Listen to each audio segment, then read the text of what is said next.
कैसे हैं आप सब। This is Urvi and welcome to another video by PW skills, जहां पे हम डिस्कस कर रहे होंगे road map for third year college students. तो अगर आप अभी थर्ड ईयर में जाने वाले हैं कॉलेज के, या फिर थर्ड ईयर में हैं already and software engineering field में आप आगे जाके जाना चाहते हैं, तो this video will be really beneficial for you. क्योंकि थर्ड ईयर को आप ऐसे समझ सकते हैं कि ये आपका एक फाइनल इम्तिहान जैसा है, फाइनल एग्जामिनेशन। क्योंकि थर्ड ईयर के बाद ही काफ़ी कंपनीज आ रही होती है to hire for full time. तो अगर आप थर्ड ईयर में अच्छे से मेहनत कर लेते हैं, जो मैं अभी आपको चीज़ें बताने वाली हूँ वो आप फॉलो कर लेते हैं, तो आपका फाइनल ईयर जो है वहाँ पे आपको काफ़ी टाइम मिल रहा होगा to work on yourself, to explore other skills and to have fun with your friends. Start करते हैं वीडियो को सीधा। अब आप में से काफ़ी बच्चे होंगे जिनके पास ऑलरेडी इंटर्नशिप ऑफर होगा फॉर थर्ड ईयर। जो थर्ड ईयर के बाद समर आपकी इंटर्नशिप होती है, वहाँ पे कुछ बच्चों के पास हो सकता है ऑलरेडी ऑफर हो। तो उन बच्चों को क्या क्या चीज़ें करनी है वो मैं पहले डिस्कस कर लेती हूँ। इसके बाद मैं डिस्कस करूँगी कि अगर आपके पास इंटर्नशिप ऑफर नहीं है फॉर समर एंड अभी भी आप अप्लाई कर रहे हैं, तो आपको किन चीज़ों को ध्यान देना है। और लास्ट में मैं बात करूँगी कि आपकी जो इंटर्नशिप होगी, summer internship after third year, वहाँ पे आपको किन किन चीज़ों का ध्यान देना है ताकि आप अपने इंटर्नशिप ऑफर को फुल टाइम ऑफर में कन्वर्ट कर पाओ। तो कोशिश करना पूरी वीडियो देखो ताकि हर चीज़ के बारे में आपको पता चल जाए कि क्या करना है क्या नहीं। अब अगर आपके पास इंटर्नशिप ऑफर है ऑलरेडी आफ्टर थर्ड ईयर के लिए, तो ज़्यादा खुश मत होइए, क्योंकि अभी आपके पास सिर्फ इंटर्नशिप लगी है, अभी जॉब नहीं लगी है। जॉब है हमारा फाइनल गोल। तो अभी ज़्यादा रिलैक्स नहीं हो जाना है आपको। मैं भी यहाँ पे आपके साथ कुछ 5-6 टिप्स शेयर करने वाली हूँ जो कि आपको फॉलो करनी है in your third year. Number 1, अगर आपकी इंटर्नशिप लग चुकी है तो मतलब आपने डीएसए जो है वो कर लिया होगा काफ़ी। लेकिन पॉसिबल है कि डीएसए में कुछ टॉपिक्स हो जो कि आपकी शायद वीक है, ठीक है, जिनमें शायद अभी भी आपको डर लगता है कि इसमें शायद क्वेश्चन बन पाएगा या नहीं। तो third year is the best time जहां पे आप अपनी वीक टॉपिक्स पे फोकस करें। कैसे करें? आप लीड कोड पे जाइए या किसी और कोडिंग प्लेटफॉर्म पे जाइए और उस टॉपिक वाइज पे आप क्वेश्चंस प्रैक्टिस कीजिए। फोकस कीजिए मीडियम और मीडियम हार्ड लेवल क्वेश्चंस पे, ताकि आपका वो टॉपिक जो है वो स्ट्रॉन्ग होता जाए। नंबर 2, आपको कॉन्टेस्ट जो है वो रेगुलरली देते रहना है। थर्ड ईयर में जब इंटर्नशिप लग जाती है ना, उसके बाद बच्चे और चीज़ों में लग जाते हैं और डीएसए को काफ़ी बार छोड़ देते हैं। तो वो डीएसए की प्रैक्टिस हमें नहीं छोड़नी है ताकि हमारे कॉन्सेप्ट्स जो है वो रिवाइज होते रहे, हम इन टच रहें अपने बेसिक्स, जो डीएसए के बेसिक्स हैं उनके साथ। तो आपको कॉन्टेस्ट देते रहना है। इससे आपकी प्रिपरेशन भी होती रहेगी फॉर द कोडिंग कॉन्टेस्ट जो आप थर्ड ईयर के बाद दे रहे होंगे for full time offer. And coding contest देते वक्त आपको अपसॉल्व भी करने क्वेश्चन। अब अपसॉल्व करना क्या होता है? अगर आपने कोई कॉन्टेस्ट दिया, आपके पास कोई क्वेश्चन जो है आपसे नहीं हो पाए या you didn't have enough time to solve them, तो कॉन्टेस्ट के बाद उन क्वेश्चन को भूल नहीं जाना है, वापस जाकर उन क्वेश्चन को सॉल्व करना है। पहले आप या तो कहीं से हिंट ले लीजिए, ठीक है, कि उस क्वेश्चन को कैसे आप सॉल्व कर सकते हो, उसका इंट्यूशन देख लीजिए कहीं से, किसी वीडियो से, and then try to code it yourself. तो इससे वो क्वेश्चन अगर आपके पास आगे कहीं जाकर किसी कोडिंग कॉन्टेस्ट में, इंटरव्यू में आ जाता है, तो you know how to solve it. Third चीज जिस पे आपको फोकस करना है वो है कंप्यूटर साइंस फंडामेंटल्स। तो इंटर्नशिप के लिए जब आप इंटरव्यूज दे रहे होते हैं तो ज़्यादा कंपनीज नहीं ध्यान देती शायद कंप्यूटर साइंस फंडामेंटल्स पे, लेकिन जॉब के लिए हमेशा जो है कंपनीज ध्यान देती है कंप्यूटर साइंस फंडामेंटल्स पे। तो कंप्यूटर साइंस फंडामेंटल्स पे कौन से टॉपिक्स आते हैं? Operating system, DBMS, object oriented programming, oops and computer networks. तो ये जो चारों सब्जेक्ट्स है, अगर आपको कॉलेज में आपके कोर्स में है तो आपको इन सब्जेक्ट्स पे एक्स्ट्रा ध्यान देना है। अगर ये नहीं है, अगर आप सीएस ब्रांच से नहीं हो, किसी और ब्रांच से ये सब्जेक्ट्स आपके करिकुलम में नहीं है, तो ये आपको खुद से करने हैं। और मैं ऐसा नहीं बोल रही कि इन सब्जेक्ट्स की आपको पूरी बुक जो है वो रटनी है। इनके जो फंडामेंटल्स हैं, बेसिक्स हैं, वो आपको समझने हैं। एंड बेस्ट तरीका जो है इन सब्जेक्ट्स को प्रिपेयर करने के लिए वो ये है कि आप गीक्स फॉर गीक्स से या किसी यूट्यूब वीडियो से आप इन टॉपिक्स को प्रिपेयर करें और इनके नोट्स बना के आप अपने पास रख लें, ताकि इंटरव्यूज देने से पहले, जब आप फुल टाइम जॉब के लिए इंटरव्यूज देंगे, तो उससे आप एक दिन पहले, 2 दिन पहले जो है अपने नोट्स को जो है आप देख सकते हैं एंड रिवाइज कर सकते हैं जो भी सारे कॉन्सेप्ट्स हैं। तो मेक श्योर आपके पास कंसोलिडेटेड नोट्स हो फॉर कंप्यूटर साइंस फंडामेंटल्स। इसके बाद I would really suggest you all to focus on your development skills. अब जब थर्ड ईयर के बाद आप इंटर्नशिप करने जाएंगे तो वहाँ पे आप किसी ना किसी फॉर्म की डेवलपमेंट जरूर कर रहे होंगे। तो आपके लिए बेनिफिशियल रहेगा अगर आप डेवलपमेंट के बेसिक्स आपको ऑलरेडी पता हो, चाहे आप वेब डेवलपमेंट करें, ऐप डेवलपमेंट करें या गेम डेवलपमेंट करें, किसी भी फॉर्म की डेवलपमेंट। या अगर आपको इन सब में इंटरेस्ट नहीं है, आपको AIML इन सब चीज़ों में इंटरेस्ट है, तो आप उस साइड भी जा सकते हैं। लेकिन कोशिश कीजिए कि आप सम फॉर्म ऑफ डेवलपमेंट कर रहे हो और प्रोजेक्ट्स बना रहे हो, ठीक है। सिर्फ सीखना इनफ नहीं है डेवलपमेंट, जरूरी है कि आप उस जो भी आप सीख रहे हो डेवलपमेंट, उसमें आप प्रोजेक्ट्स बनाए ताकि आपके पास एक प्रूफ ऑफ वर्क हो। वो प्रूफ ऑफ वर्क जो होगा वो आपको हेल्प करेगा अगर आप ऑफ कैंपस इंटर्नशिप्स या जॉब्स के लिए अप्लाई कर रहे हैं। दूसरी चीज़, ये प्रोजेक्ट्स जो है ये आप अपने रेज्यूमे में भी डाल सकते हैं, तो आपका रेज्यूमे भी इससे बेटर होगा। तीसरी चीज़, जब आप डेवलपमेंट करते हैं किसी भी फॉर्म की, तो आप जो है अगर आप टीम में करते हैं तो आप टीम मैनेजमेंट स्किल्स सीखते हैं, आप टीम वर्क सीखते हैं और आप वर्जन कंट्रोल भी सीखते हैं। गिटहब जैसी चीज़ें आप यूज़ कर रहे होंगे। तो ये सब चीज़ें जो है ये पता होनी चाहिए एक थर्ड ईयर कॉलेज स्टूडेंट को जो कि सॉफ्टवेयर इंडस्ट्री में जाना चाहता है। आप हैकाथॉन्स में भी पार्टिसिपेट कर सकते हैं काफ़ी सारे, जहाँ पे आपके प्रोजेक्ट्स अगेन बन जाएंगे। And you should definitely focus on Smart India Hackathon, जो कि एक नेशन वाइड हैकाथॉन होता है by the government of India and it is considered to be a very prestigious hackathon. So do focus on that. मैंने अपने third year में personally जो है ऐप डेवलपमेंट पे फोकस किया था, क्योंकि मुझे उस टाइम वो काफ़ी चीज़ जो है इंटरेस्टिंग लग रही थी। मैंने फ्लटर एंड फायरबेस यूज़ करके अपने कुछ फ्रेंड्स के साथ एक ऐप डेवलप किया था, जो कि मेरे कॉलेज के स्टूडेंट्स यूज़ कर रहे हैं अभी तक to get mentorship from their seniors. तो उस ऐप में हमने काफ़ी सारी चीज़ें इंक्लूड करी, जैसे कि chat application and audio call, and इनसे हमें एक फुल स्टैक जो है एक्सपीरियंस मिला था, फ्रंट एंड करने का, बैक एंड करने का, उन दोनों को एक दूसरे से कम्युनिकेट करवाने का, और डिज़ाइन पैटर्न, डिज़ाइन कॉन्सेप्ट्स हमें पता चले थे, कौन से टाइप ऑफ डेटाबेसेस होते हैं, उनको कैसे मैनेज करता है, ये सब हमें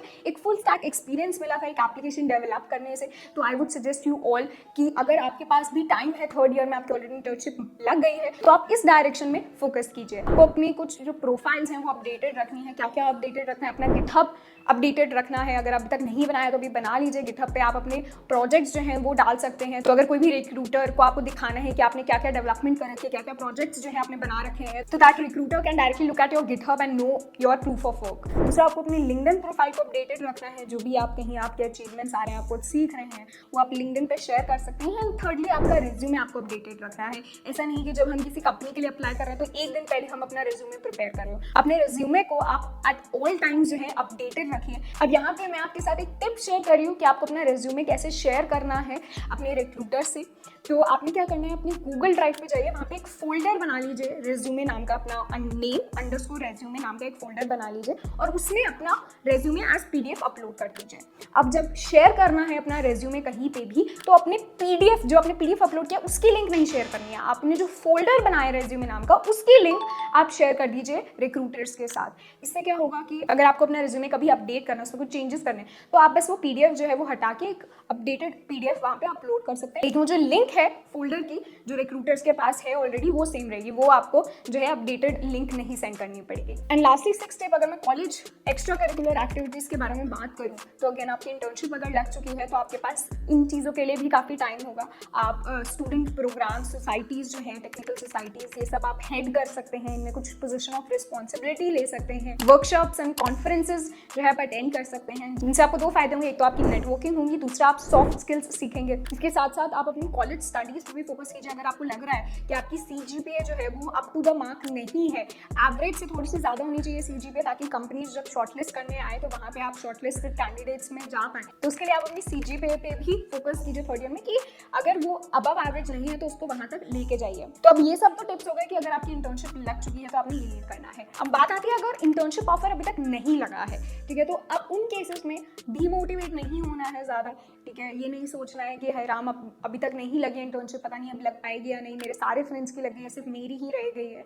इट्स फाइन, हर किसी की जर्नी जो है वो यूनिक होती है। तो दूसरों पे आप फोकस ना करें, अपने ऊपर फोकस करें। एंड एक चीज़ ध्यान रखिए कि you can not control where you come from, but you can control where you go from there. तो पास्ट के बारे में रिग्रेट करना छोड़ दीजिए, आगे फ्यूचर पे फोकस करिए और अब डीएसए जो है वो डेडिकेटेडली करना स्टार्ट कर दीजिए। हर रोज आप एक डेडिकेटेड टाइम रख दीजिए, अलॉट कर दीजिए, जहाँ पे आप सिर्फ डीएसए की प्रैक्टिस कर रहे हो। अब आपको इन सब क्वेश्चंस पे बिल्कुल भी टाइम वेस्ट नहीं करना है कि कौन सी लैंग्वेज करनी है, कहाँ से करनी है, कितने क्वेश्चंस करने हैं। इन सब क्वेश्चंस के लिए अगर आपके पास टाइम नहीं है, आप C++ जावा में से कोई भी एक लैंग्वेज पकड़िए, क्योंकि यही लैंग्वेजेस मोस्टली कंपनीज पूछ रही होती हैं इंटरव्यूज में। उस पर्टिकुलर लैंग्वेज में आप डीएसए के फंडामेंटल्स से, बिल्कुल बिगिनिंग से, बेसिक से स्टार्ट कीजिए। ऐसा नहीं कि आपको लग रहा है कि अभी हमारे पास टाइम कम है तो ठीक है, तो हम सीधा जो है मिड वे स्टार्ट कर देते हैं या बीच में से कहीं से स्टार्ट कर देते हैं, तो वो नहीं समझ में आएगा आगे का जब तक बेसिक्स क्लियर नहीं होंगे। इसके साथ साथ डीएसए करते करते आपको कॉन्टेस्ट भी देते रहना रेगुलरली। अब हम यहाँ पे वेट नहीं कर रहे होंगे कि पूरा कोर्स हो जाएगा, सारे क्वेश्चंस प्रैक्टिस हो जाएंगे, उसके बाद हम कॉन्टेस्ट देना स्टार्ट करेंगे।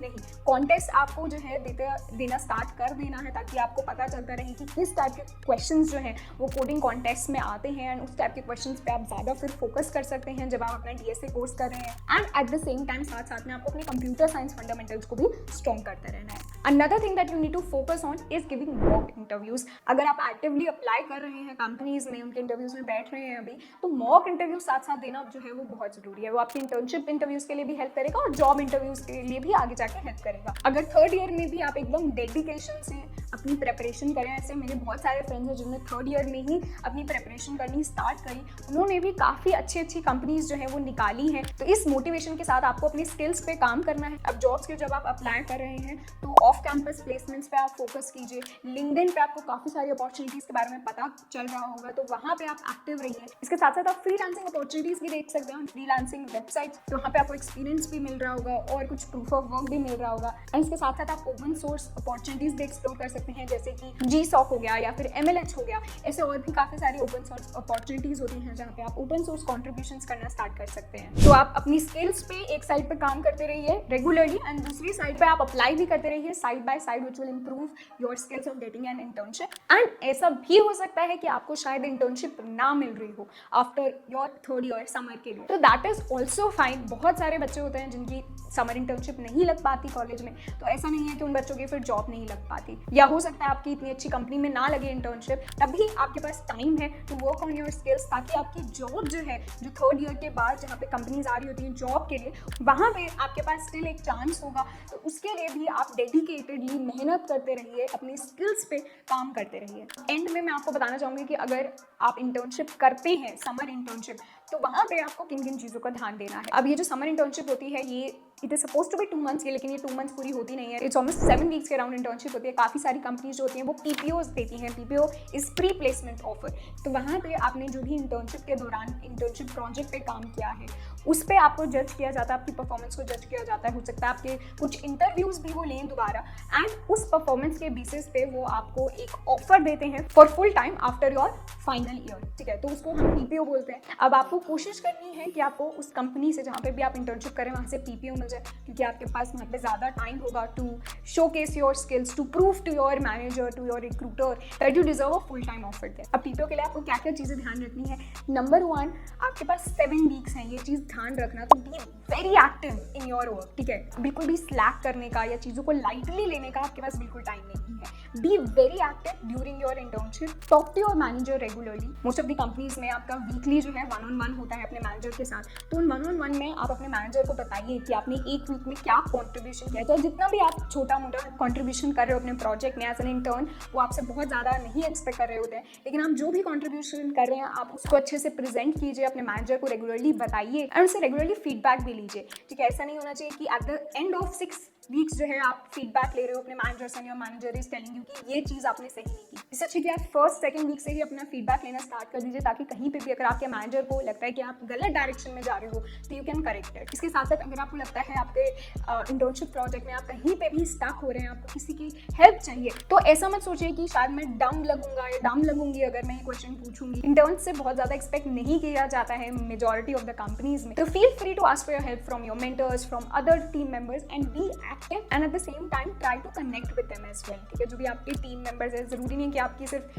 मैनेजर से ही आप कॉन्टैक्ट में रहें, अपनी टीम मेंबर से भी आप नेटवर्क कर सकते हैं, रिस्पॉन्सिबिलिटीज ले सकते हैं, जिनसे जो आपकी टीम है या फिर आपकी एक्सटेंडेड टीम है, वहाँ पे people know about you that this person is interning in this team, and वो नेटवर्किंग, वो कॉन्टैक्ट्स जो है वो आपको आगे जाके भी हेल्प कर सकते हैं। अब ये तो हो गई कि PPO के लिए आपको क्या क्या चीज़ें ध्यान रखनी है। अब हो सकता है कि at the end of your internship आपका सिर्फ इंटर्नशिप प्रोजेक्ट ना देखा जाए, आपके कुछ इंटरव्यूज भी लिए जाए DSA based for your PPO, या फिर हो सकता है आपको PPO ना मिला, आपने बहुत मेहनत करी फिर भी PPO नहीं मिला, ये भी काफ़ी बार होता है। तब आपको और दूसरी कंपनीज में जाके अप्लाई करना होगा फॉर जॉब। अगर आपको इसके लिए डेडिकेटेड वीडियो चाहिए फॉर माई इंटर्नशिप एक्सपीरियंस या किन किन चीज़ों का मैंने ध्यान दिया फॉर गेटिंग अ PPO, तो let us know in the comments, will try to make a video on that as well. But ये सब जो है ये जनरल चीज़ें हैं जो कि आपको अपने थर्ड ईयर में काफ़ी ज़्यादा फोकस करनी है। एंड आई होप कि आप सब जो है थर्ड ईयर के एंड में आपको एक अच्छा जो है ऑफर मिल जाए फुल टाइम, ताकि आपका फोर्थ ईयर जो है वो काफ़ी ज़्यादा आपके लिए फ्री हो जाए। तो बिल्कुल अपनी मैक्सिमम मेहनत कर लो थर्ड ईयर ऑफ कॉलेज में, and will definitely get where you want to be. Thank you so much for watching this video. I hope इस वीडियो से आपने कुछ 1-2 चीज़ें जो है वो सीखी हो, and I wish you all a very successful and memorable third year of college. I will see you all in the next video. तब तक take care and good bye.